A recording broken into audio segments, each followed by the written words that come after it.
The U.S. Senate has voted to end the longest government shutdown in American history. But as lawmakers move to reopen federal agencies, the political battle over healthcare costs, the issue that triggered the shutdown, is far from over. Our Moon Hye-ryeon has the details. The U.S. Senate has approved a bipartisan compromise to end the longest government shutdown in American history.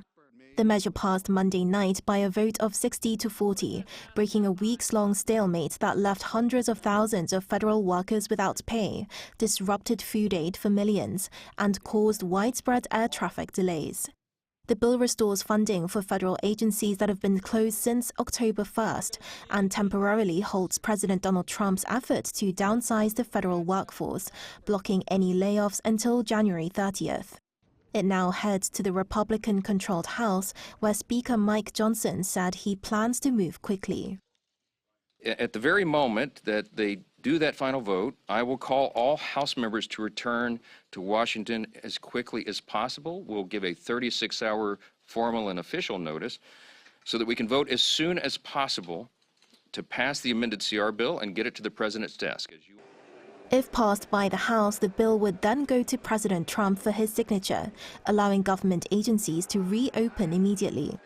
On Tuesday, President Trump marked Veterans Day at Arlington National Cemetery, calling the Senate vote a major victory. And congratulations to you and to John and to everybody on a very big victory. We're opening up our country.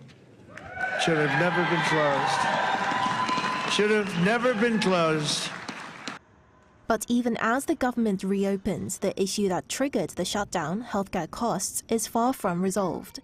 Democrats had pushed to link government funding to the renewal of health insurance subsidies set to expire at year's end. Those subsidies help more than 24 million Americans afford coverage, but they were left out of the final deal. That puts new pressure on Trump and Republicans to deliver on their promises to lower healthcare costs, a challenge that could grow as the midterm elections approach. Trump says he wants to send money directly to patients instead of insurance companies, but the White House has yet to release any details.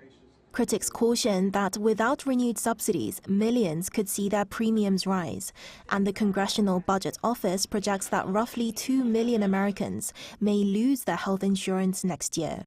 As lawmakers move closer to ending the shutdown, the political battle over how to make healthcare more affordable is likely to dominate Washington in the months ahead.